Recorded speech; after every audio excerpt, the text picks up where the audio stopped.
Deixa eu perguntar, Yuri, vocês estão conseguindo ver ainda o compartilhamento aí? Sim, estamos até Vocês vendo a estão... tela do Teams. Se você quiser É, diminuir isso que eu, ela isso que aí, eu, isso que mano. eu ia perguntar, é. Eu ia perguntar. Eu não Aí, consigo, boa. então, expandir ela. Beleza. Boa Eu noite, vou... galera, de novo.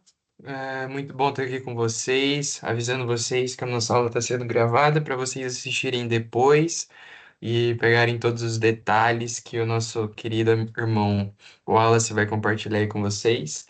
E, bom, não é uma surpresa, hoje o nosso estudo vai ser sobre o Evangelho de Marcos, o segundo evangelho sinótico. E, cara, você quer que eu ore pra gente começar ou você ora pra gente começar já e é a sua deixa? Na verdade, eu queria fazer até uma coisa um pouquinho diferente, né? Como eu Taca gosto pau. muito como eu gosto muito de vida de igreja, assim, eu queria dar a oportunidade para algum dos irmãos aí da live fazer uma oração para a gente começar. O que que vocês acham? Excelente. E aí, quem se Quem dispõe? quer, quem quer fazer a oração aí?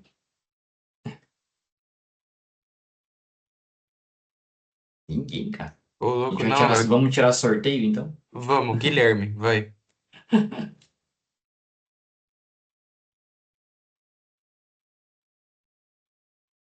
Vai lá, Gui. O cara logou e não tá aí, ó. Ô, louco, tá bom, vai. Falou que não consegue, ó, o outro pai de família aí, ó. Ah lá, ah lá. Pessoal, só Quer também que eu faça? pode fazer. A Juliana, Oi, Júlia, pra pode, gente pode começar? fazer. Aham. É Tá, porque para mim então, fica um pouquinho difícil de ver o nome aqui também e quando a mão estiver levantada. Então, o Fique em Estevão e paz, Yuri, se vocês mano. puderem me avisar aí, eu agradeço. Fique em paz. Estamos aqui pra isso. ai, que eu tô ruim pra mexer, eu tô pelo tablet, eu não consigo escrever nesse chat, tá difícil. De Mas, boa. enfim. Senhor meu Deus, muito obrigada por mais um dia, Pai. Nós te agradecemos pela tua presença. Senhor, eu te peço que o Senhor venha abençoar, Senhor, as nossas vidas nesse momento. Que o Senhor coloque as suas mãos sobre o Wallace, Pai. Que ele possa, papai, falar, Senhor, realmente aquilo que está no teu coração, Senhor. Que ele possa realmente nos trazer, Senhor, a luz da palavra, papai, aquilo que nós precisamos aprender. Abre a nossa mente também para entender. Tira toda a distração, Senhor, do ambiente, toda preocupação. Em nome de Jesus, Senhor, nós te agradecemos por mais um dia, Senhor, na tua presença e mais um estudo. Amém. Aí, ó, Amém. distração, o cachorro começou a latir. Mas a gente nem escutou. Tranquilo Ai, quanto a menos isso. mal. Bom, vamos lá então, pessoal. Boa noite a todos, né? Meu nome é Wallace, quem não me conhece aqui ainda, né? Eu sou da comunidade da Viner Bauru, aí do Yuri, do Estevão e tudo mais e tal. Lá na Wiener eu trabalho ali como professor do Ministério Infantil, também ajudo no grupão anual ali da Bíblia, né, que a gente faz a leitura anual todos juntos, e também trabalho ali na parte de discipulado dos jovens, né, do Ministério do Amway, que é o nosso Ministério da Wiener Bauru, né. Então hoje a gente veio trazer aqui um pouquinho sobre, explanar um pouquinho, né, do pouco que a gente sabe a respeito do Evangelho de Marcos aí. Eu espero que a gente possa enriquecer também aí a leitura de vocês, né? Bom, seguindo aí a leitura, até ia falar, né, como comentei, quem tiver como mão levantada aí, o Yuri e Estevam, se vocês puderem dar um salve para mim, pode interromper, tá bom? E se alguém também quiser, também o chat, eu não consigo ver daqui de como eu tô aqui compartilhando na tela. Eu até liguei o Note aqui para poder logar, mas acho que não vai precisar. Aí vocês vão me auxiliando nessa, beleza? Bom, vamos lá. Partindo então, a gente vai estudar aqui um pouquinho, não foge muito do que é apresentado nas outras aulas, né? A gente vai falar um pouquinho aqui sobre o contexto histórico, né? Quem escreveu, para quem ele escreveu, a estrutura do livro, né? Eu coloquei Atos ali porque vocês vão ver que o livro de Marcos ele segue uma narrativa que é usada no teatro, inclusive, e na literatura e também no cinema, né? E ali o capítulo final, que não é final, vou falar sobre o capítulo misterioso do livro de Marcos, que inclusive quase que ele não entra para o cânone, né? Porque o final de Marcos ele interrompe, ele interrompe abruptamente, então eu já vou dar esse pequeno spoiler. E no final a gente abre para poder perguntas e indicação de livros, beleza? Eu já vou avisando também que, como eu trabalho com tecnologia, eu não gosto muito de ficar escrevendo slide, então eu vou usar slides bem simples, galera, só com as passagens ali. A tecnologia é meio preguiçoso, então a gente gosta de deixar ali só o título mesmo, e aí a gente vai explanando o assunto, tá? Vocês podem perguntar e interromper no meio aqui da chamada mesmo, caso vocês queiram fazer alguma pergunta mais específica ou em relação àquele assunto, beleza? Não garanto que eu vou ter todas as respostas, mas a gente vai se ajudando, né? Vamos lá, então. Galera, o contexto histórico. A minha cabeça está aqui atrapalhando, né? Mas o slide. Mas o contexto histórico que se encontra e que foi escrito o livro de Marcos, ele foi por volta ali de 63 a 70 depois de Cristo. Não é exato essa data, mas é exato o período onde ele possivelmente foi escrito, que é com o domínio do Império Romano, que inclusive foi o domínio que o Estevão explicou no começo, né? Aqui na nossa primeira aula, que foi mais ou menos a época onde foi escrito o Novo Testamento, né? Principalmente os testamentos cenóticos, né? Que é o que o Yuri fez até, quem viu aí no Instagram, ele fez a pergunta, será que ele é ou não? E ele é. Existem três, né? Que é Marcos, Lucas e Mateus, que são cenóticos, que significa que são aqueles que que foram oculares, né? De testemunhas oculares, certo? Então, eles são somente esses três livros e eles foram escritos mais ou menos nessa época. Não se sabe ao certo, mas alguns historiadores defendem que Marcos foi o primeiro livro a ser escrito, tá bem? E o período que os cristãos estavam vivendo naquele momento foi um período bem difícil, porque o Império Romano ele já estava bem estabelecido naquela região. E o povo judeu, ele era um povo até que começou a ser meio que oprimido, né? Através do Império Romano. Muito por conta do quê? Os judeus, o Império Romano, quando ele chegou, ele, como a gente até explicou algumas aulas anteriores, ele tentou estabelecer o quê? Cultura, liturgias, né? Tudo mais, que inclusive são base para a história que a gente tem até hoje. Muito da nossa cultura ocidental vem dessa época.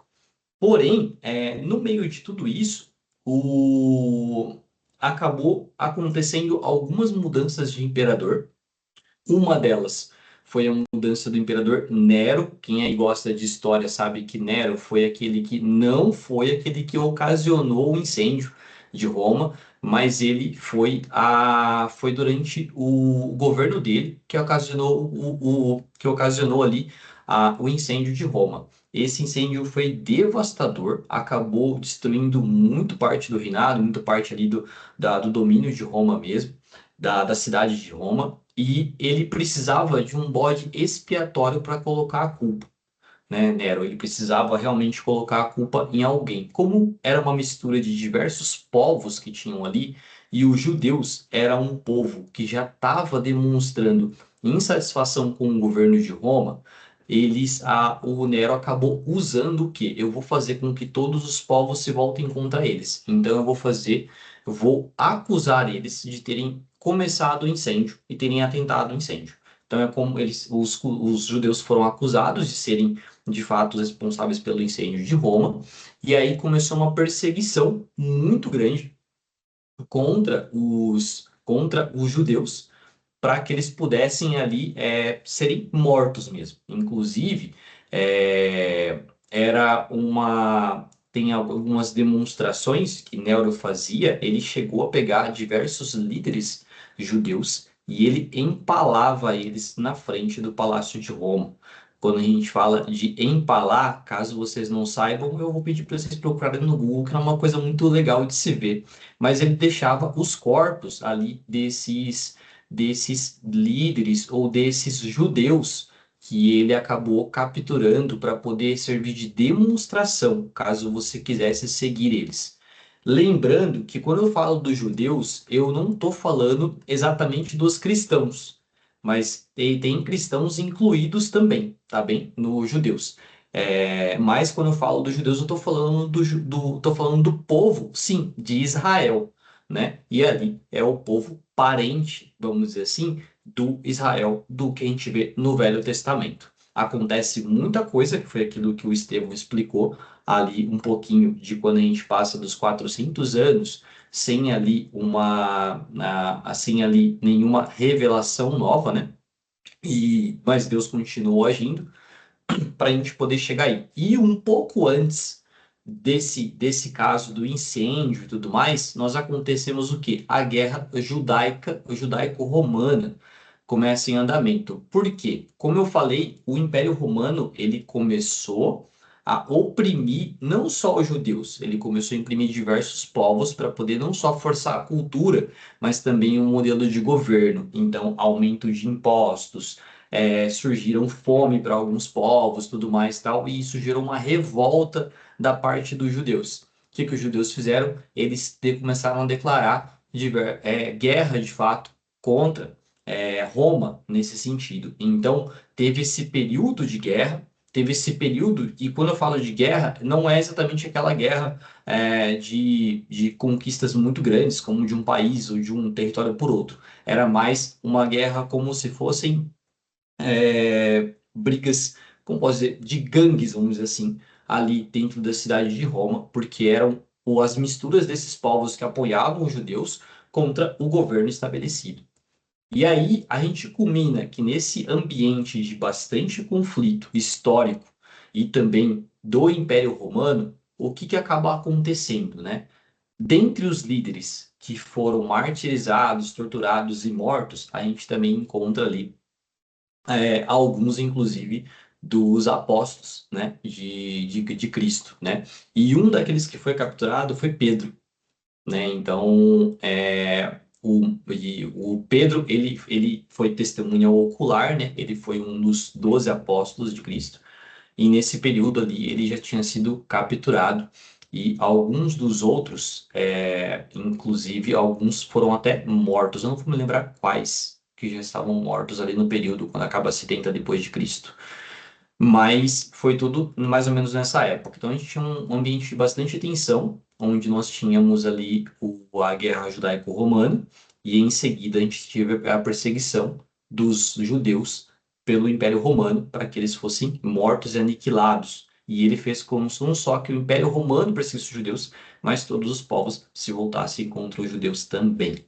No meio de tudo isso, a gente encontra o João Marcos, né? João Marcos, não era, lembrando disso, uma testemunha ocular de Cristo, né? De Jesus. Ele não foi um dos 12 apóstolos de Cristo, mas ele foi testemunha ocular de Pedro, né? Quando a gente fala de testemunha ocular, é porque Pedro, boa parte do Evangelho de Marcos é ditada por Pedro, né? Então, Marcos, João Marcos, ele era como se fosse um assistente mesmo de Pedro, acompanhava ele nas peregrinações dele e tudo mais tal, era uma testemunha ali dele, né, um irmão que vivia em comunhão com Pedro, e foi um parceiro mesmo dele, né, no evangelismo e no discernimento ali do evangelho, por toda aquelas regiões e tudo mais tal, e conviveu com ele por bastante tempo.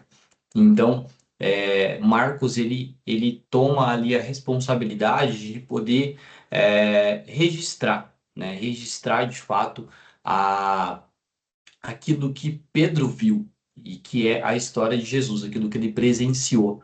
Então, muito do Evangelho de Marcos ele vai ser ali aquilo que Pedro acabou ditando. É interessante isso porque uma curiosidade sobre o Evangelho de Marcos é que ele só o primeiro não vou falar o primeiro versículo, mas a primeira passagem de Marcos é que Marcos ele vai falar, né, que ele é a única fala dele. Ele diz que aqui é o início das boas novas sobre Jesus, o Messias, o Filho de Deus. Essa é a única fala de Marcos durante o livro todo. Depois disso, ele já taca a história na gente e vai descrevendo, né? E uma coisa interessante também sobre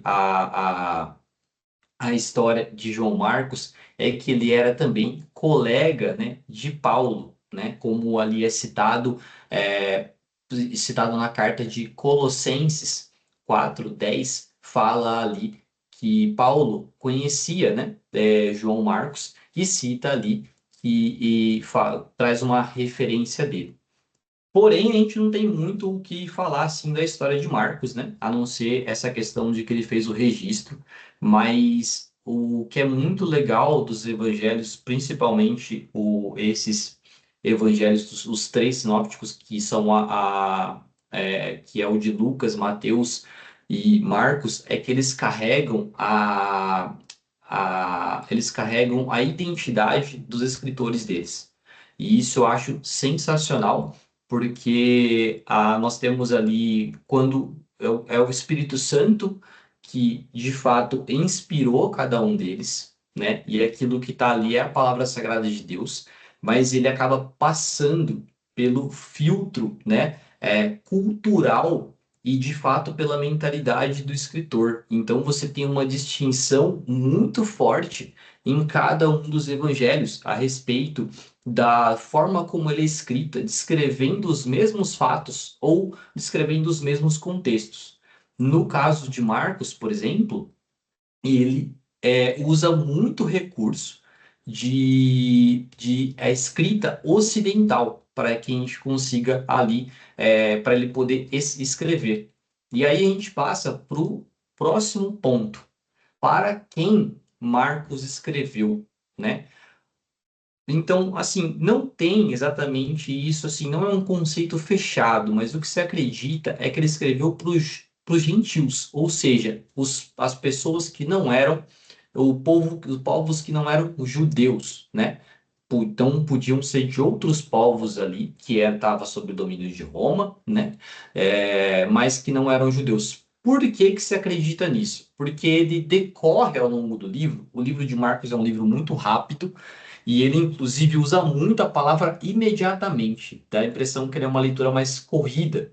Porém, ele não deixa de explicar contextos judaicos, conceitos judaicos, durante o livro. Então, por diversas vezes, você vai ver que Marcos ele vai explicando alguns conceitos judaicos. Como, por exemplo, a passagem em que Jesus, em que o pessoal condena ali a questão de você lavar as mãos, né? Os discípulos dele iam começar a comer sem lavar as mãos, né? E os fariseus eles falam sobre lavar as mãos, como é que seus discípulos vão comer sem lavar as mãos. Isso era um costume judaico. E ele explica, né, no livro, ele explica o porquê que eles indagaram Jesus em relação a isso. Então, essa explicação você não vai ter nos outros livros de Lucas e de Mateus. Mateus, principalmente, porque, como o Yuri falou, ele já era um livro que focado no povo judeu. Então, era um livro voltado ali para o povo judeu. E também a gente tem algumas coisas de tradução que fazem bastante, que trabalham bastante, que Marcos passa ali, como ele traduz algumas palavras do aramaico que Jesus falou, inclusive uma dessas falas que ele faz a tradução a palavra que é aquele texto final quando Jesus entrega o Espírito dele na cruz, né? Que é bem famoso, que ele fala de estar consumado e tudo mais. Eu não vou lembrar agora, eu tinha decorado para trazer na aula, mas eu não vou lembrar agora como que Jesus fala em aramaico. Ele expressa e ele traduz isso, né, para poder explicar, porque ele sabe que as pessoas ali iam conseguir entender grego, mas elas não iam entender passagens de Jesus que eram em aramaico que continham no livro. E diversos. E aí a gente vai ter uma penca de termos também de origem latina. Não compensa a gente pegar vários exemplos aqui para poder mostrar, mas isso vai fazer muito mais parte de quando você vai ler ali, de fato, em grego, né? Uma tradução mais fiel ao original, né? De português aqui a gente já passou por vários filtros, inclusive a gente faz a tradução às vezes direto do inglês. Então a gente não vai conseguir ali discernir um termo do outro, não faz muita diferença para a gente, mas em termo histórico, quando você pega o grego ali, ele vai ter muita palavra de origem latina, muita palavra que não é, porque existiam dois tipos de idiomas gregos. Existe um grego mais clássico, mais antigo, e existe um grego mais contemporâneo, né? Eu acho que o Yuri falou disso semana passada, né, Yuri? Sobre, se eu não me engano. E Marcos, ele costuma usar mais esse grego contemporâneo, que era um grego mais popular, para justamente o pessoal conseguir entender o evangelho, quem não é judeu. Então, o livro de Marcos, ele tem essa pegada um pouco evangelista também, né? Que é apresentar Jesus para pessoas que não conheciam Jesus e não conheciam as tradições judaicas. E aí a gente vai para a estrutura do livro, né? Então, a gente tem essa parte que eu acho genial de Marcos, porque, como eu falei, ele usa um conceito que é usado no cinema até hoje, que é usado na literatura e que é usado em muitas obras, principalmente de teatro de teatro, ficção, até documentários, que são a narrativa em três atos, né? Geralmente, os três atos na parte de roteiro e também na parte de teatro, basicamente você vai ter, na verdade, dois atos e o meio deles que vai unir um ato no outro. Então você tem o início, a apresentação, você tem o desenvolvimento no ato 2 e você tem a conclusão no ato 3. E como a gente vai conversar um pouquinho aqui, vocês vão entender que Marcos ele faz, embora ele seja um livro rápido e de leitura mais simples, mais simplista, ele é genial nos detalhes de como ele amarrou toda essa história, seguindo uma linha de roteiro muito precisa. Então ele pega ele pega essas três partes que se passa o ato um se passa na Galileia, o ato 2 é o caminho de Jesus até Jerusalém, vamos dizer assim, é ali ele de fato peregrinando até Jerusalém, e o ato 3 ele se passa de fato ali em Jerusalém. Então a gente vai decorrer um pouquinho mais desses atos, do ato um 2 e 3. Quando eu falo ato, eu estou falando de uma parte da história, tá, pessoal? Então pensem que essa história de Marcos, ela é separada em três partes, e cada parte vai receber esse nome de ato, beleza? O ato um ele começa, não começa exatamente assim, mas ele quer o quê? Apresentar quem é esse Jesus. Então, no ato um a, você vai ter ali a indagação, o quê? Dele começando, que ele começa até inclusive com aquilo que eu falei, que esse é o início das boas novas sobre Jesus, o Messias, o Filho de Deus. Só que ele começa com essa confusão, vamos dizer assim, né? Ele começa ali com João Batista, que era considerado como profeta, e João Batista, ele já está ali fazendo as cerimônias de batismo, né, que inclusive no deserto, e também falando sobre a vinda de Cristo, né, essa passagem é muito famosa, e aí Cristo aparece. E quando Cristo aparece, Marcos ele descreve, né, também ali quando Cristo ele vai lá, se banha nas águas e desce a pomba sobre ele, que a gente considera ele como o Espírito Santo, tudo mais tal.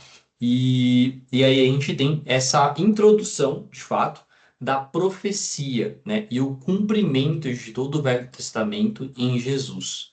Só que é muito interessante como isso se desenrola, porque embora a gente tenha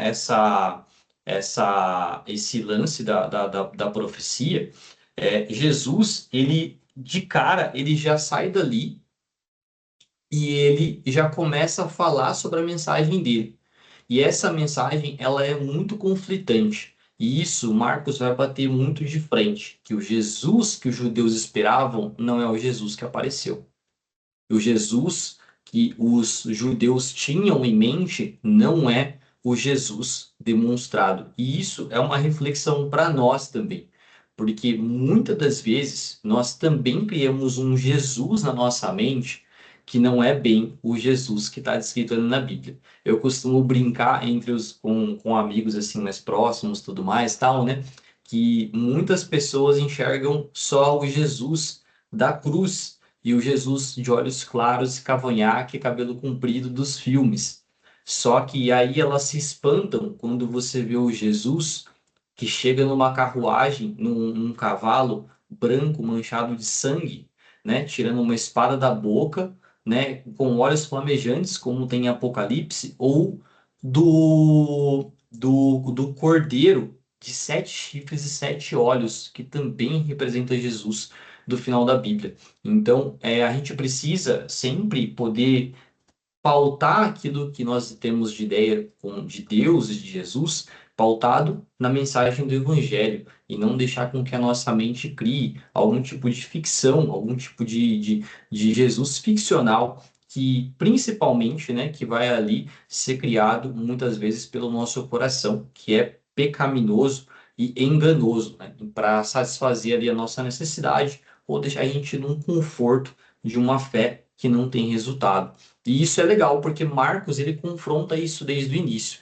Ele deixa muito claro que o Jesus que os judeus estavam esperando não é o Jesus que de fato apareceu. E Jesus ele explica isso falando que ele é chegado às boas novas. É chegado, sim, as boas novas do Evangelho, né? E o rei, de fato, chegou. Dali, Jesus já vai para começar a fazer diversas, e Marcos ele corre mesmo com isso. Ele faz um resumo da mensagem dele para os discípulos principais, né, dele ali, e para o povo que começa a seguir ele, começa a ter um burburinho ali, de fato, na região onde ele aparece, na Galileia, e disso ele já começa a realizar milagres e maravilhas. Ele começa uma sequência de curas ali, de curas e milagres, e Marcos vai decorrendo isso de uma forma muito ali, de fato, fluida nas primeiras partes. Que isso vai compor, inclusive, eu deixei marcado aqui na tela, o capítulo 1, né, do 2 ao 15, vai ser sobre essa questão da mensagem de fato. Do 15 para frente vai ser os milagres e as manifestações de Jesus no meio do povo. E o 4 ele começa a falar as parábolas. E essa é uma passagem legal porque é aquela que ele sobe num barco e o povo está na praia, né? E ele começa a contar parábolas. E nessas parábolas ele quer, na verdade, transmitir a mensagem de fato de como é o reino de Deus. E o que acontece? E isso é legal que amarra o final do ato 1. Todo mundo que está ali fica confuso, inclusive os discípulos. E surge uma dúvida. Esse cara que está aí, ele é mesmo Cristo ou não? Quem que esse cara? Que reino é esse que ele está apresentando? Não está batendo com o conceito que nós tínhamos do que é o reino de Deus e como Jesus ia voltar. Então ele guarda essa informação. O ato 1 acaba, ele acaba ali no final do capítulo, deixa eu ver aqui, do capítulo 4, isso, do capítulo 4 para frente. Aí ele acaba, esse ato 1 ele acaba, na verdade o ato 2 vai começar ali no capítulo 8. Então ele vai do 4 ao 8 contando as parábolas, e aí ele acaba ele acaba com o quê? Com todo mundo que está ali, inclusive os discípulos, os 12 dele, confusos. Quem é esse Jesus? Quem é esse Jesus? E que rei que é esse? Que reino que é esse que ele está falando para a gente? Então, guarda essa informação que ela é muito importante.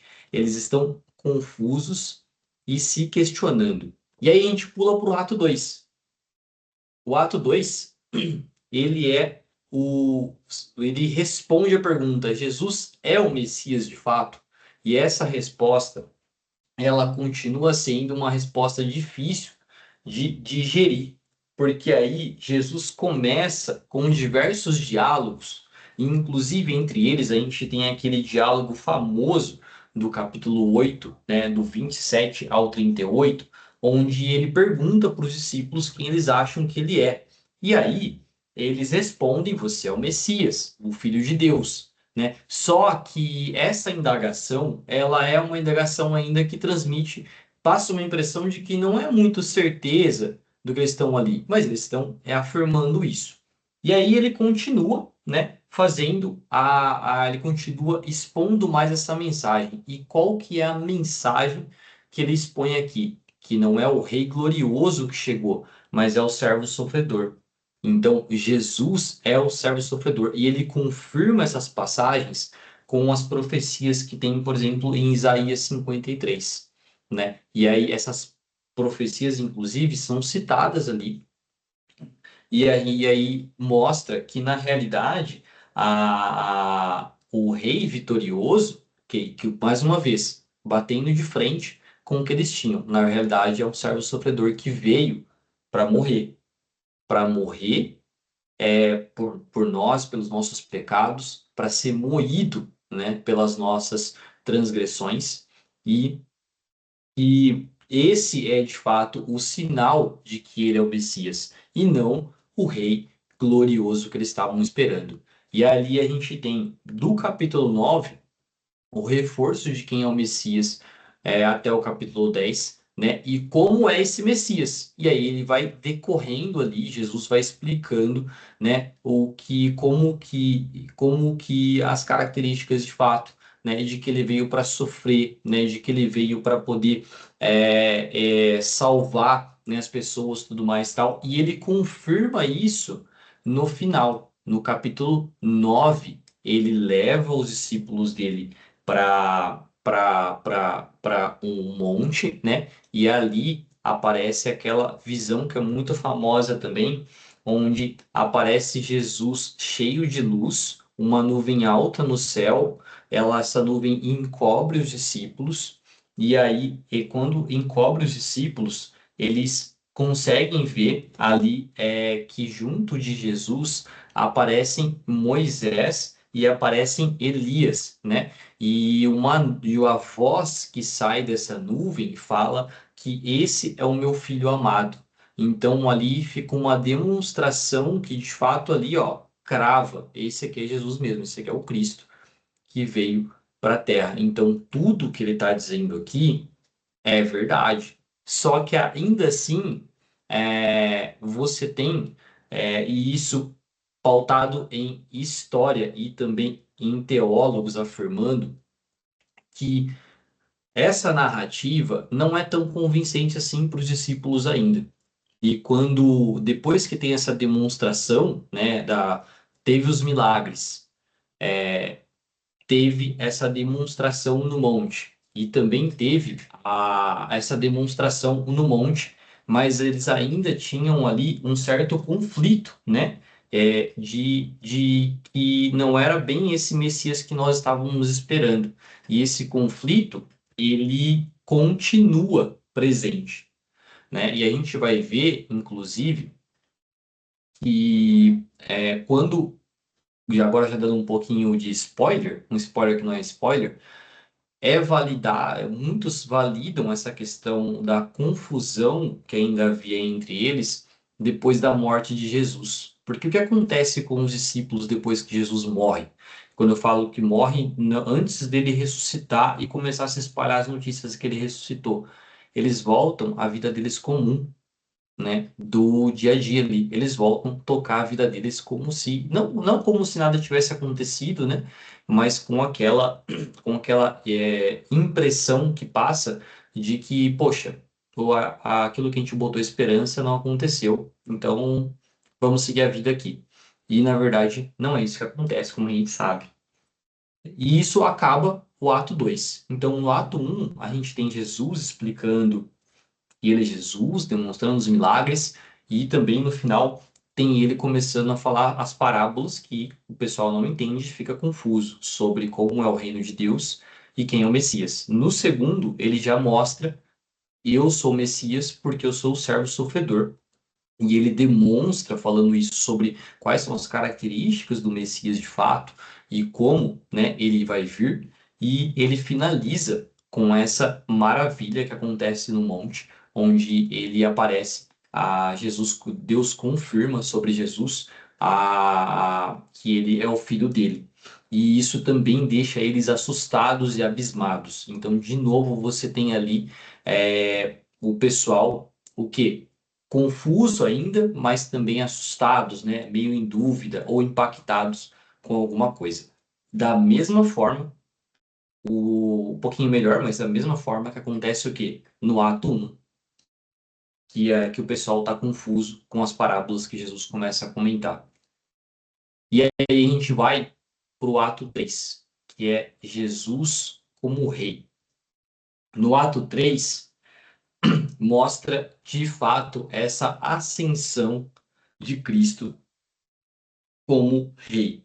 Então, ele vai começar ali ele tem aquela entrada gloriosa, né?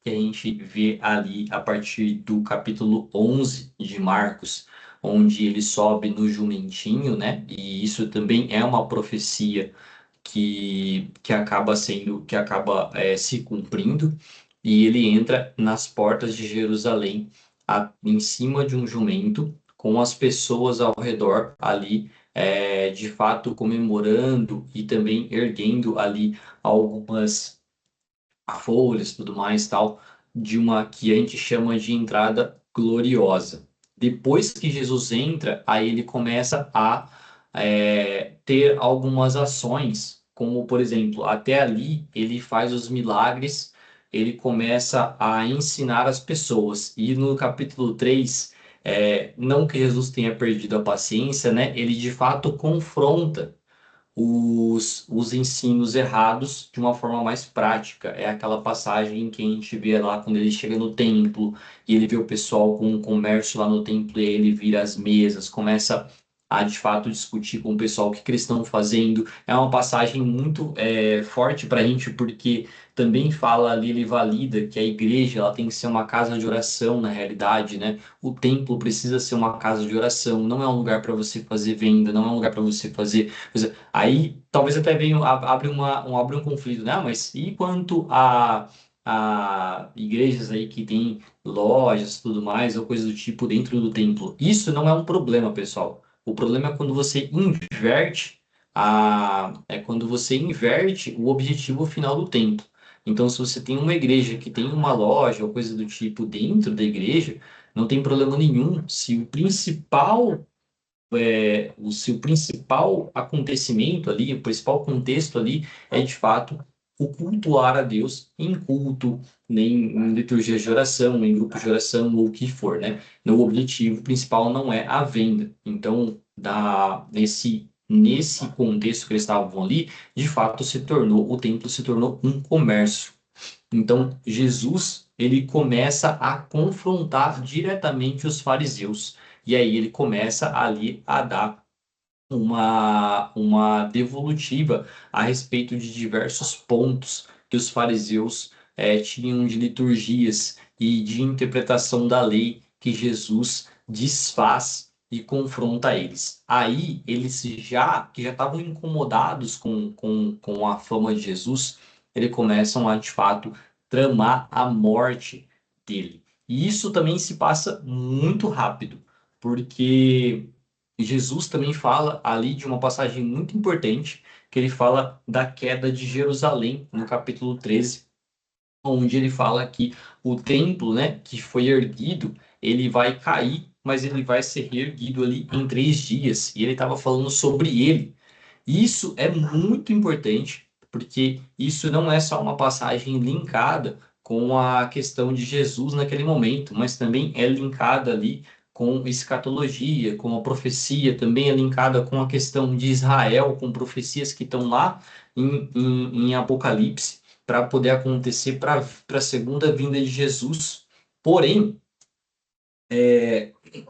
os discípulos mais uma vez ficam confusos, né? Porque eles não entenderam muito bem isso. Inclusive, eles questionam Jesus a respeito disso.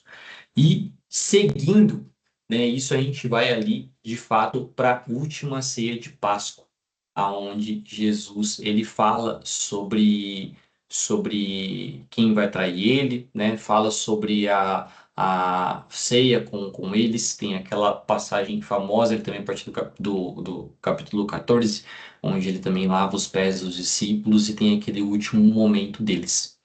E eu coloquei aqui o ato 3 no final exatamente do livro de Marcos, não é esse, mas daqui para frente é só para trás, né, na história.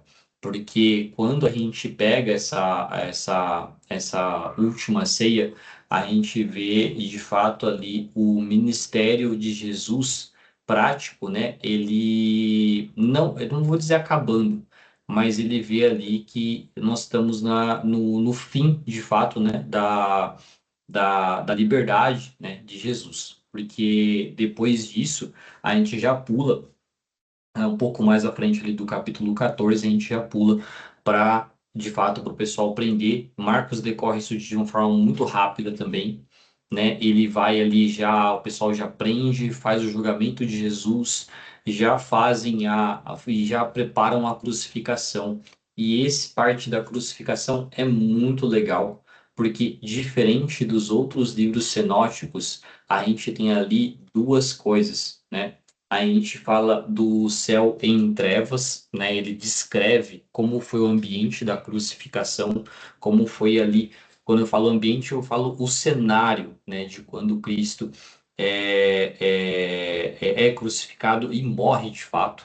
Naquele momento em que tem a passagem que ele fala, puxa, eu não vou lembrar mesmo, cara. Na passagem que ele fala em aramaico, que ele entrega o espírito dele e fala que está consumado, né? E aí ele fala também dessa parte, a gente tem um contexto, só tem no livro de Marcos, que é onde ele afirma o primeiro homem que afirmou de fato ali, constatou que Jesus era de fato o Filho de Deus, que é um centurião que presencia a crucificação. E esse centurião, ele olha ali, né, para aquele contexto, para tudo aquilo, e ele se convence, né, que esse era realmente o Filho de Deus, né? Depois a história não fala o que acontece com esse homem nem nada, mas ele é tido, inclusive, pelos teólogos, assim, como o primeiro homem que de fato reconheceu ali Cristo, né? Que testificou Cristo como de fato o Filho de Deus. E isso também linka essa questão de que nos capítulos anteriores nós tínhamos diversas demonstrações de Cristo, né? Como validando que ele era Cristo, mas ainda assim você tinha dúvidas no povo que seguia eles e você tinha dúvidas também nos discípulos. E é por isso que esse homem isso também é um argumento que pesa para poder afirmar que esse homem é o primeiro que de fato testificou isso. E aí, disso, pessoal, a gente pula aqui para o que eu estou passando aqui do lado, que é a confusão inicial no fim. Por quê? Porque depois disso, como eu falei, os discípulos voltam ali para a vida comum deles, vamos dizer assim, desesperançosos, né? Nós temos e aí acontece o quê? Das mulheres que vão no túmulo de Jesus visitar ele, e ali tá um anjo do Senhor que fala para elas que ele não tá mais lá, né? Essa passagem é legal porque Jesus ele não tá mais aqui, né? Ele ressuscitou. E aqui, galera, é onde o livro literalmente acaba. Porque o, o último capítulo, de fato, de Marcos, ele vai ser aqui o capítulo 16, versículo, capítulo 16, 8, onde diz que elas, atemorizadas, fugiram do túmulo sem contar nada para ninguém. Então, o capítulo ele acaba literalmente aqui. Ele encerra aqui. Ah, então, não. E aí, o livro de Marcos, ele acaba aqui mesmo. E qual que é o legal desse ato 3? Ele começa, no fim de cada ato, ele acaba com uma certa confusão, vamos dizer assim. O primeiro ato acaba com a dúvida das pessoas em relação às parábolas e ainda em dúvida sobre quem Jesus era. No final do segundo ato, você tem também a dúvida ainda das demonstrações que Jesus estava tendo, e no final do terceiro ato, você tem ali as mulheres, né, que correm assustadas e que ele acaba assim de que elas atemorizadas correm e não contam para ninguém e o livro acaba ali. Aí você me pergunta, poxa, Wallace, mas a minha Bíblia aqui não tem, tem mais uns capítulos na frente aí, né, meu? Ela não acaba exatamente aí, né? E o que acontece depois? Então, pessoal, essa parte já é o capítulo final, que não é o final, né? Porque essa parte ela foi inserida na Bíblia. Não é o texto original de Marcos, né? Essa parte do capítulo. Ela foi inserida a partir ali do capítulo 17 ou 18, deixa eu confirmar aqui. Vou pegar aqui. E aí foi incluída na Bíblia, inclusive, essa é uma discussão muito legal, porque, ó, o capítulo ele acaba no 16:8, né? E realmente ele acaba com um texto assim que diz, no final, disseram nada a ninguém, porque elas estavam com medo. Porém, para muitos cristãos do primeiro século, né, parecia estranho você poder terminar o evangelho dessa forma abrupta. Tem historiadores e teólogos que afirmam que Marcos terminou isso de forma proposital, não só por conta daquilo que Pedro citou, mas também para que ele pudesse amarrar a história desses três atos dessa forma. Os três atos começam com uma explanação do que sobre Jesus e terminam com o povo, de fato, ali se questionando, né? Então, o Evangelho de Marcos, ele tem como principal função e tema abordado no livro explicar quem é Jesus e por que ele é Jesus. Então, você vai ter isso discorrido ali durante todo o livro, nesses três atos, as demonstrações e também os argumentos que validam que Jesus é o Cristo. Essa é o tema central do livro de Marcos. E, como muitos acreditam, era um Jesus apresentado tanto nos termos, quanto também na própria organização, né, dos três atos, né, numa organização mais teatral. Quando eu falo teatral, não porque tinha alguma coisa fictícia, mas teatral porque ele escreve numa narrativa teatral, justamente para que, e ocidental, né, justamente para que isso fosse lido por pessoas que não eram da cultura judaica.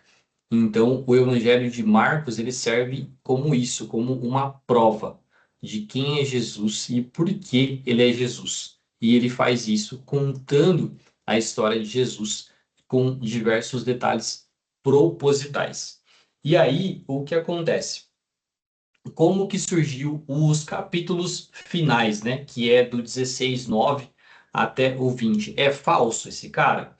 Depende, né, do que você quer dizer com falso, né? Não é exatamente falso. Ele foi aceito no cânone para poder terminar a história. Essa parte final, ela foi quando os escribas, eles reuniram diversas tradições dos outros evangelhos, inclusive os sinóticos, que são justamente o de Lucas e o de Mateus, e eles fizeram um encerramento completo, mais completo, né? Então, eles fizeram uma expansão do Evangelho de Marcos, justamente para poder o quê? Para casar com os outros dois evangelhos, né? Que é o de Mateus e também o de Lucas. Por quê? Eles tinham ali as testemunhas oculares, que eram Lucas e Mateus. Eles tinham a história escrita por eles. Então, você escrever essa história, né? E linkar em algum outro livro não é uma heresia, não é uma invalidação ou coisa do tipo, porque ela já havia sido testemunhada por outras testemunhas, que eram Mateus e Lucas. Então, teve esse consenso, deu um pouco de treta, assim, para poder colocar, quase que ele não entra para o cânone da Bíblia, então quase que a gente não tem, mas dependendo da Bíblia que você tem na sua casa aí, provavelmente vai ter uma nota de rodapé explicando que do 16:9 para frente não é o texto original, é um texto que não é que foi inventado, mas ele foi pautado nos dois outros evangelhos sinóticos, que são os evangelhos de testemunhas oculares, para que para que tivesse ali de fato a tivesse mais ah, tivesse ali mais coesão, né? O texto e você pudesse ter de fato um final e ele não acabasse de forma abrupta, mas só para reforçar, o Evangelho de Marcos ele termina assim de forma abrupta, né? Deixa eu voltar aqui. Então, galera, isso é mais um apanhado, né, do que a gente precisa, do que eu vim trazer para vocês um pouquinho aqui, que eu acho que pode enriquecer um pouco mais a nossa leitura, entender esse contexto histórico. Nossa, eu percebi aqui que eu fiz mal adiantado, eu olhei a hora aqui, ainda faltam 5 para as 9. E olha que eu sou um cara prolixo, hein? O pessoal que me conhece aí eu falo pra caramba. Mas assim, eu queria trazer, eu tentei buscar ter um pouquinho mais assim, de ter ali o parâmetro histórico, mas principalmente a gente poder rever ali os principais eventos do livro, né, que são descritos ali, de uma forma que se encaixe para essa narrativa e intencional que Marcos colocou, né? Justamente para que a gente possa ler, se a gente for ler Marcos novamente, nós lermos ele pensando nisso. Cara, ele é um evangelho escrito por um homem que estava acompanhando Pedro, que era uma testemunha ocular, em um momento de crise, né, para o povo dele. Então ele quis ali, de fato, reunir as informações que estavam com Pedro para poder registrar isso de alguma forma. Ele faz isso de forma corrida, vamos dizer assim, e só que ao mesmo e simplista na escrita, né, com não tantos detalhes, mas muito rica na amarração narrativa e na amarração, né, de fato ali intencional, né, para que o povo que não era judeu tivesse contato e pudesse ter a prova de que pudesse ter contato com a história de Cristo e pudesse também ter ali os principais argumentos que validassem Jesus como o Cristo. Então, ele faz isso na forma como ele narra a história, ele faz isso na forma como ele amarra os acontecimentos, ele faz isso na forma que, inclusive, como ele encerra o livro, tá, pessoal? E aí a gente tem e encaixa ele nos livros sinóticos, não porque Marcos foi testemunha ocular de Cristo, mas porque ele literalmente absorveu aquilo que o testemunho ocular de Pedro. Beleza? O que eu tinha para poder falar era mais ou menos isso. Não sei se tem mais algum detalhe que vocês acham que seria legal de comentar. Eu queria poder comentar aqui com vocês. Sempre tem uma indicação de livro no fim, né? Eu ia indicar só um livro dessa coleção, mas eu acho que a coleção inteira é excelente. Deixa eu vir para cá para vocês verem. Que é essa coleção do Evangelho para Todos, do Nicholas Thomas Reich, né? Justamente é onde eu pautei um pouco do que eu trouxe para vocês aqui. É uma coleção muito aceita, inclusive entre muitos teólogos, principalmente reformados, né? Então, e também ela é acessível, não é muito técnica, não é muito difícil de se ler. E você ainda consegue ali de quebra, se você for pegar a coleção, você também consegue ter uma para cada evangelho. Você tem um só para Lucas, um só para Marcos, são os mais. E eu achei engraçado ter um só para Lucas, porque Lucas é o cara que mais enche de detalhes ali, né, na hora da descrição. Mas aí para João e para Mateus você tem ali duas partes de cada livro. Então, indicação de livro seria esse. E aí eu queria abrir para pergunta para vocês agora, se alguém quiser perguntar alguma coisa.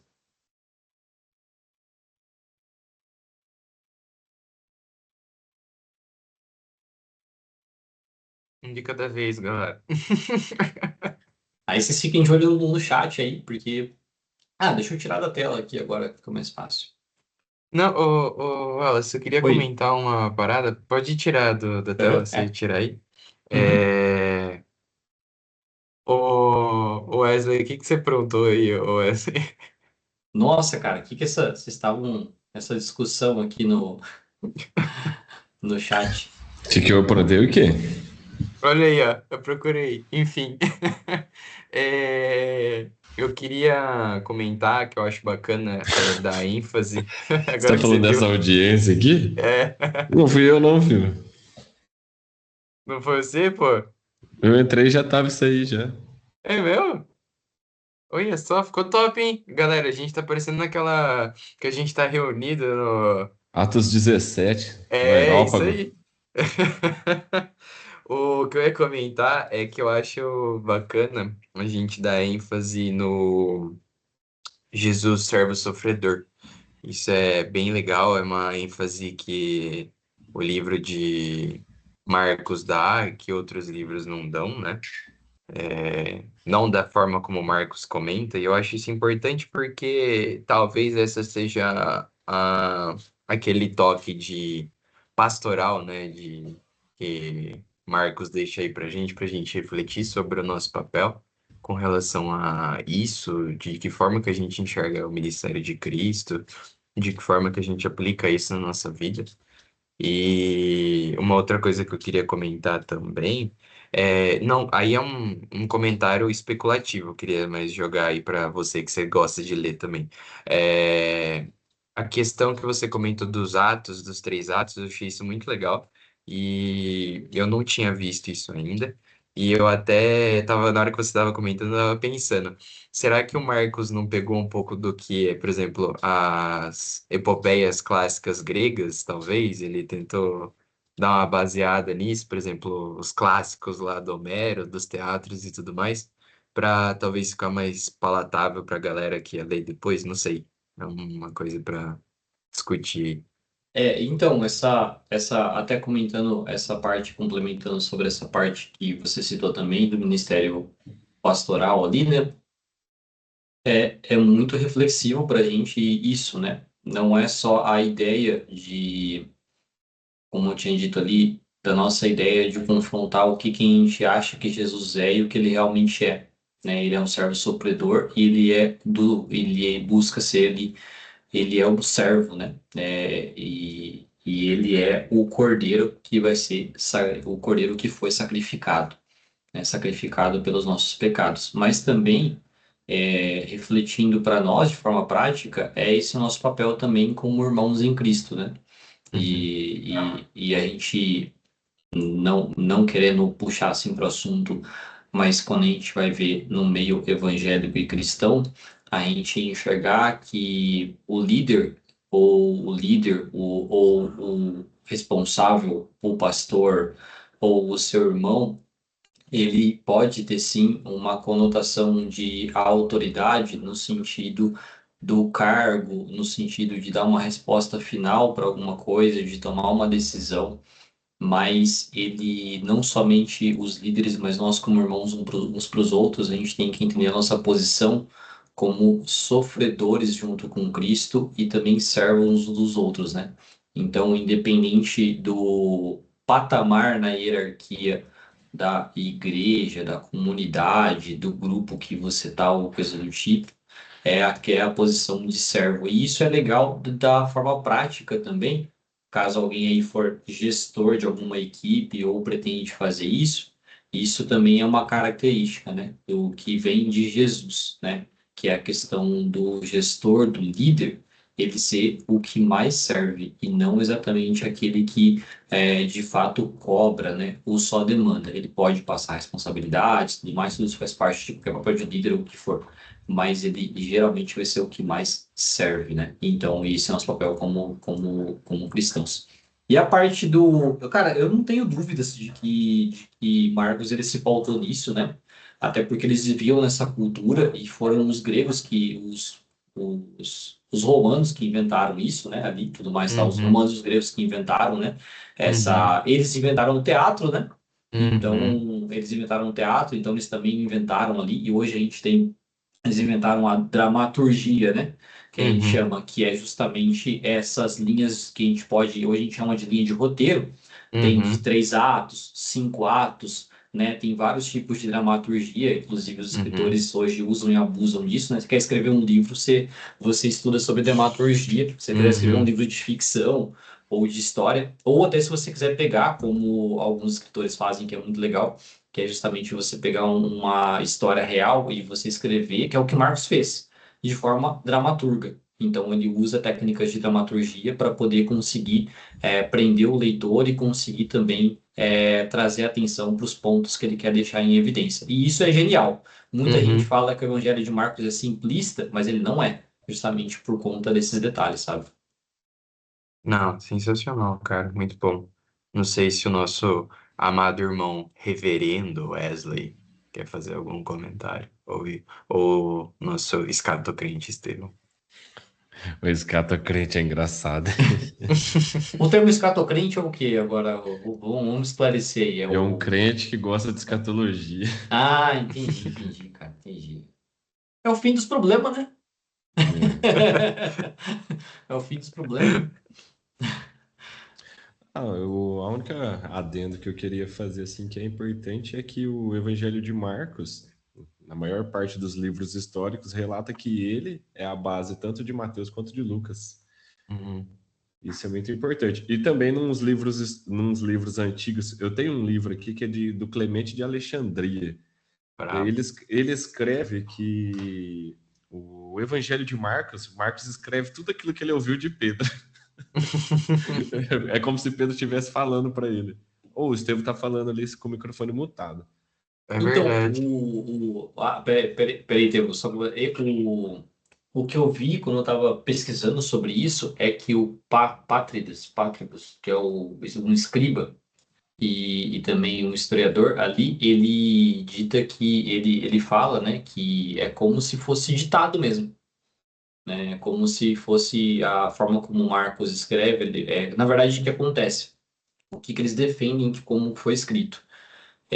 Pedro ditou, né? Ditou e passou para Isso. Marcos e ele organizou as coisas nessa narrativa que eu falei aí, numa narrativa pautada ali na dramaturgia, né? Então foi desse jeito. E essa questão que você falou dele ser a base, né, de Lucas e Mateus, é porque muita gente acredita que ele é o primeiro também evangelho Isso, ele é o escrito, né? primeiro.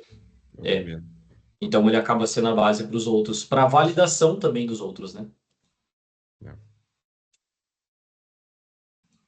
Fala aí, Estevão. Você estava mutado, Pode filho. falar aí, Teu. E aí, gente, boa noite. Na verdade, eu estava conversando com a Maísa aqui, que ela está do meu lado, por isso que eu estava falando com o microfone mutado. Mas, cara, muito boa essa aula, é muito interessante, né? Como a gente lê os evangelhos e muitas vezes se esquece, né, do que eles falam, do que eles querem comunicar para nós, e é muito interessante isso, como o Marcos, ele conseguiu resumir tudo em 16 capítulos somente, né? Uhum. Toda É. a história que eles viveram por 3 anos e meio, né? E é E um muito capítulo que foi interessante. adicionado depois aí. Eu nem me lembrava disso, e até aqui na minha Bíblia também tem uma nota de rodapé aqui, né, que ele fala que alguns manuscritos antigos não trazem os versículos do 9 ao 20, né? Aí ele fala que outros manuscritos do Evangelho de Marcos apresentam finais diferentes. Olha só que coisa. Então, além de muito provavelmente no texto original não ter do 9 para frente, tem outros com finais ainda diferentes, né? E daí a gente é bom se recapitular da primeira aula que eu dei, né, sobre o cânon, que a Aham. Bíblia, os livros não foram, eles não se tornaram santos porque eles foram escolhidos para estar aqui, mas eles foram apenas reconhecidos pela igreja que eles eram palavra de Deus e inspiração de Deus, né? Até quando a gente para pensar, quando Paulo ele escreveu assim, digo eu e não o Senhor, façam isso, né? Ele estava dizendo por ele mesmo e não em nome de Deus, e isso virou palavra de Deus, virou lei para nós. Também esses escribas, com o tempo, passando à frente, adiante esse texto, talvez incluindo para que o evangelho se tornasse um pouco mais didático para a igreja, se tornou palavra de Deus, se tornou reconhecido, né? Então é um texto que nós podemos confiar. Ele não contradiz o restante das escrituras, ele não dá nenhum ponto divergente, ele só apoia e endossa, né? Inclusive esse Marcos 16 aqui, a grande comissão, é muito bacana aqui no livro de Marcos, que ele fala que aqueles que creem, né? Ele diz que vai pegar em serpentes, vão beber veneno mortal e não lhes fará mal nenhum. Imporão as mãos sobre os doentes e eles ficarão curados. Gente, isso aqui é muito doido, né? E, tipo assim, cara, é isso, sabe? E isso está totalmente de acordo com as escrituras, né? Então, muito boa, cara, a aula, e é muito bom, né, a gente estudar. E eu queria abrir para a sala agora, né? O que alguém aqui que está assistindo a aula, o que talvez você ouviu essa noite que te chamou a atenção, que você nunca tinha ouvido antes, assim, ou gostaria de comentar aqui? Não só sobre isso, que o final do livro não está em muitos manuscritos, né? Mas eu também que queria ouvir mais gente aqui.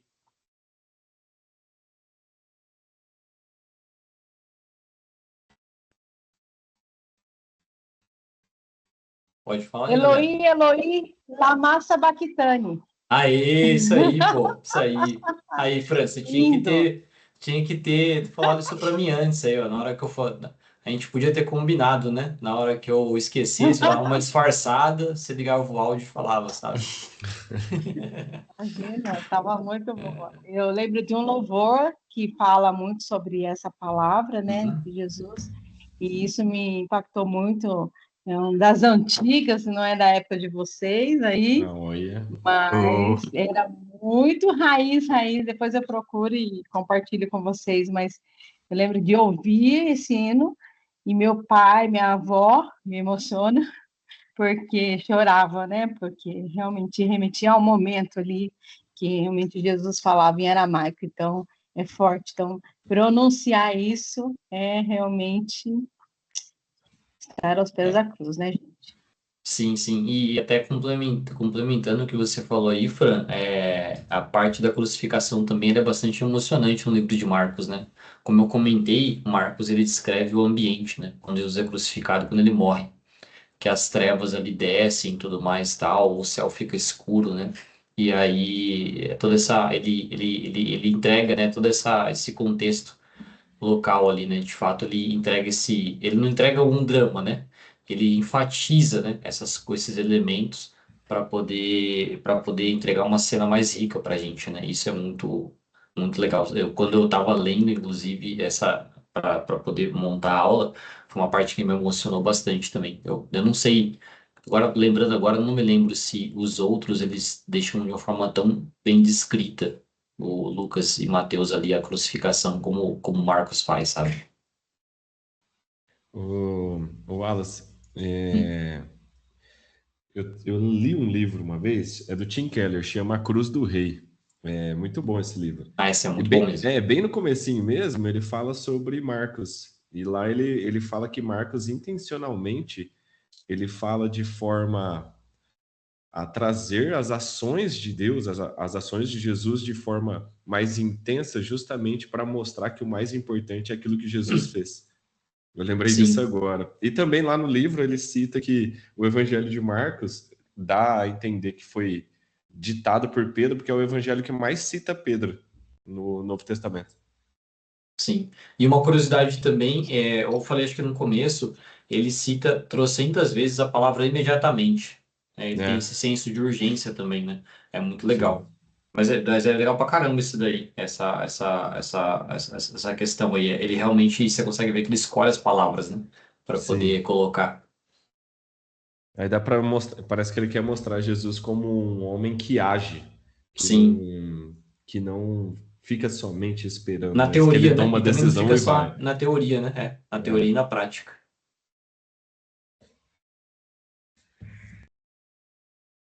Mais alguém quer falar, pessoal? Se vocês quiserem também comentar, mesmo que seja algo que alguém já comentou, vocês sabiam aí a questão dos três atos, dessa questão que ele usa de técnicas ali dramaturgas, né?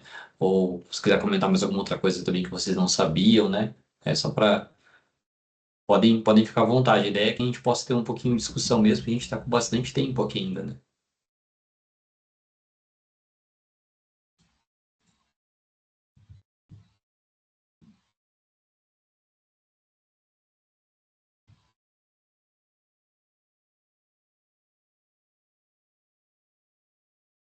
Sabe o que eu lembrei? É, Você não comentou, ô é, Wallace, que o Marcos, o Wesley acho que pôs no chat, é o João Marcos, o carinha Eu coloquei no que chat. você colocou, né? O carinha que o Paulo no começo antes da primeira viagem falou assim, ah, não, esse cara vai dar trabalho, manda ele embora de volta. E aí no final de 2 Timóteo, né, Wesley?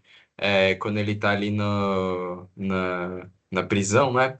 Ele fala pro Lucas chamar ele de volta, que ele queria conversar ter um tempo com o João, porque ele foi precioso pro ministério do Senhor. E aí, isso eu achei legal, porque, por exemplo, Paulo, acho que naquela pressa dele de fazer as viagens dele, tipo, eu quero alguém que carrega, que faz as coisas boas rápido, assim. Ele falou assim: não, esse cara é muito novo, deixa ele quieto. E aí, depois, no final da vida de Paulo, quando ele estava prestes a sofrer o martírio, né? Ele fala: não, peraí, esse cara foi bom, assim, não no sentido de qualidade, né? Mas no sentido de ter feito coisas positivas para o reino, né? Ele, inclusive, acho que se não me engano, isso foi até uma das discussões entre ele e Barnabé, né, Wesley? Foi. O papel do João Marcos no ministério. Então, assim, a gente está estudando aqui mais para até fazer as aulas, o Novo Testamento, e é muito legal as inúmeras ligações que existem entre os autores e as situações, né? Isso faz com que o Novo Testamento ele fique mais rico no sentido de interações entre os autores e referência entre os autores. Isso é muito legal. Vou falar uma, sim. uma outra ligação. Quando Jesus é preso, tem um jovem que ele corre nu. A Bíblia retrata esse episódio, fala até em Marcos. O E pessoal puxa a toalha dele. esse jovem é João Marcos. Ah, mentira, isso eu não sabia, não. Ô, louco, é ele? É ele? É o próprio Marcos, ele que corre Caramba, É nu cara. ele enquanto mesmo. Jesus é preso. Nossa, meu, verdade. Caraca.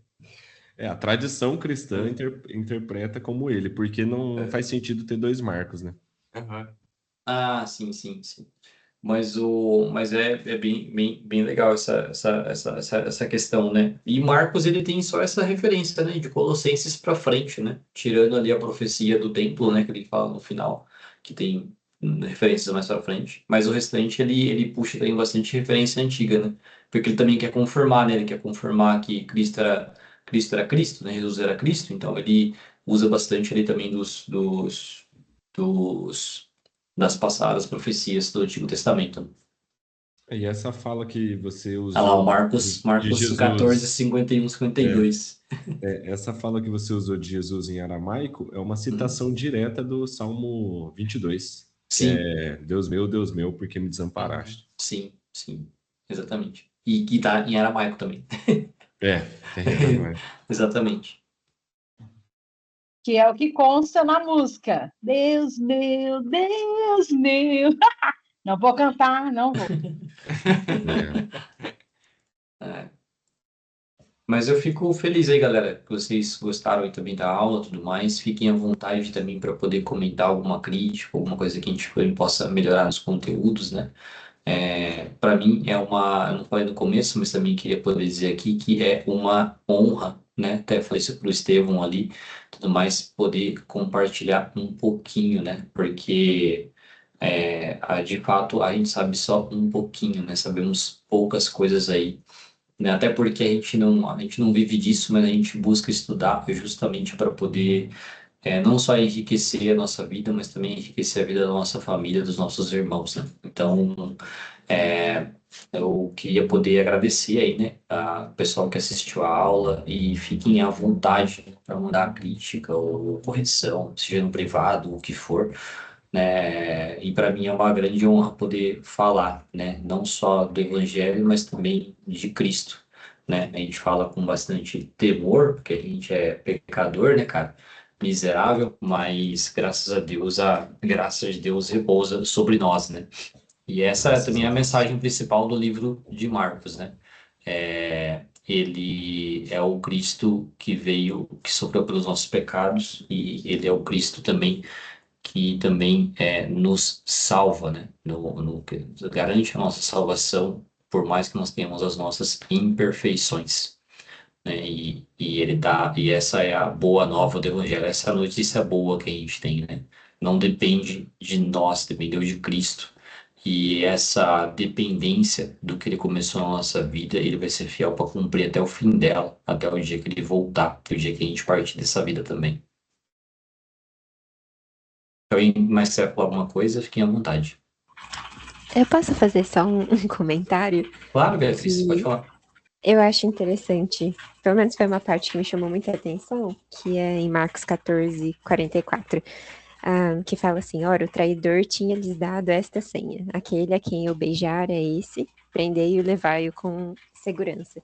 E aí você falou sobre o exemplo de Jesus, e é interessante ver que Jesus ele estava sendo realmente esse servo, né? Ele não era, nossa, o rei soberano que chegou, sei lá, de maneira extravagante, né? Mas Sim, até foi necessário esse beijo para mostrar quem era Jesus ali. Tudo bem, eu não sei se estava escuro, sabe? A Bíblia não dá nenhum detalhe, mas é é, interessante ver isso, que Jesus ele realmente era um servo humilde ali, então não tinha como saber quem era ele. sim. E demonstrava também a intimidade que Jesus permitiu eles terem com ele, né? Que, assim, reforça essa humildade que você tem, né? Você só vai e dá um beijo no rosto de outra pessoa quando você tem intimidade com essa pessoa, né? E a gente está falando disso hoje, né? Imagina nessa época, há 2000 anos atrás, que os costumes eram muito mais rígidos, né? Então, demonstra que Judas também, realmente, ele tinha intimidade com Jesus, né? E Jesus permitiu que eles tivessem, né? Até porque tem a passagem ali um pouquinho antes, de quando ele lava os pés dele, que também é uma passagem bem emocionante, né? Ali ele rebaixa por completamente toda a glória dele para poder lavar os pés dos discípulos, né?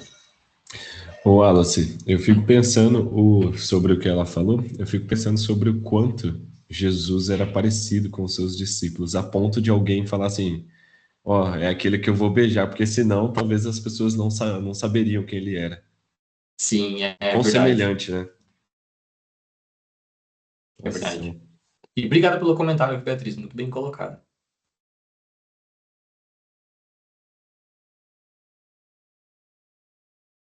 O Wallace, só Sim, para deixar também pro pessoal, os slides do Wallace vai estar no nosso grupo, tá, pessoal? A gente está compartilhando lá também.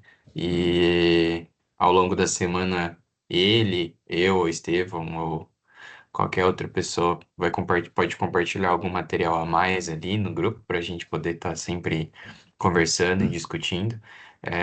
Na semana passada, eu compartilhei com vocês o material do Bible Project do livro de Mateus. Provavelmente nós vamos compartilhar também do livro de Marcos, é um material muito bacana, tanto os vídeos como a parte de mapa visual para ficar mais fácil de estudar. Então, se o livro também, podcast e qualquer outro tipo de material, a gente vai estar compartilhando lá para vocês estarem atentos. E semana que vem é o nosso livro de Lucas.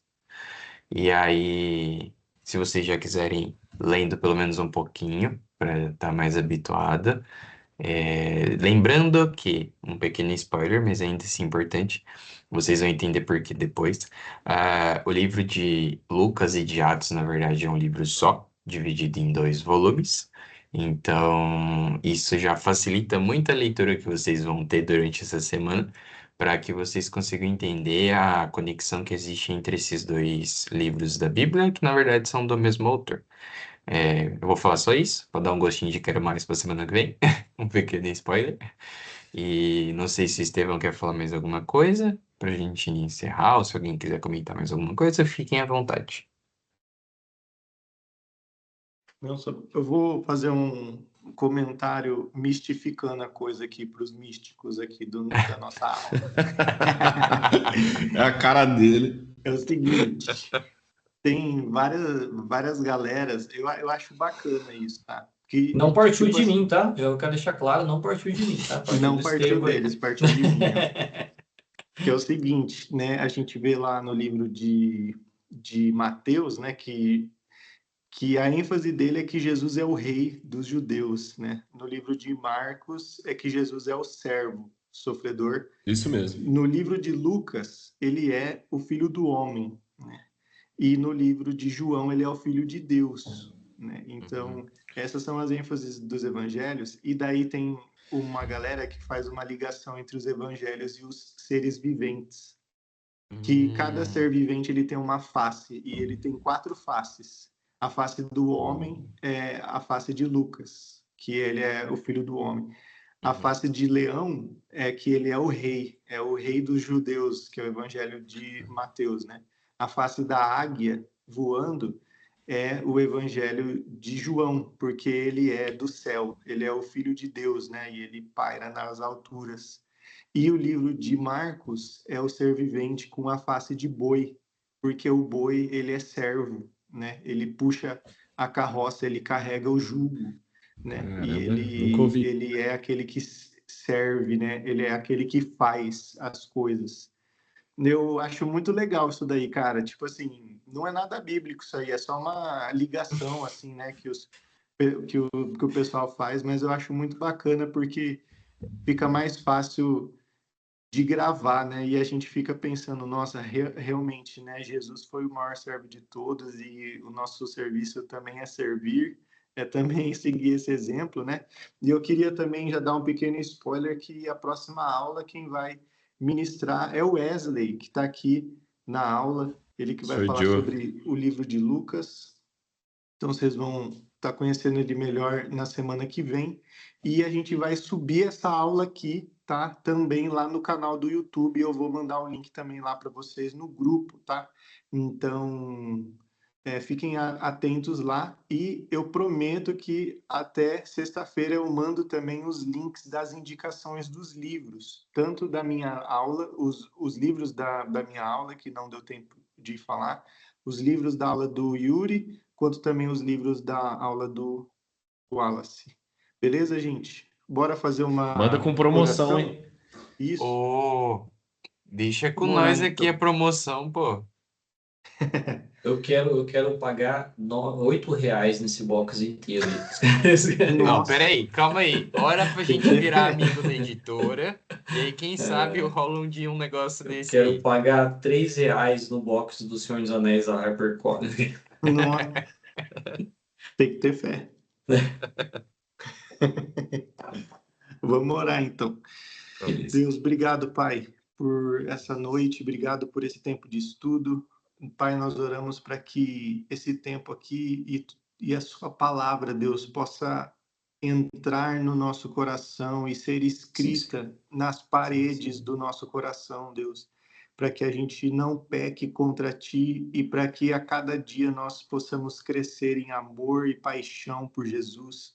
Pai, eu oro em nome de Jesus para que o Senhor abençoe esse nosso restinho de semana, que o Senhor esteja presente no nosso meio e nos lembre da preciosidade que é possuir a Sua palavra, Deus.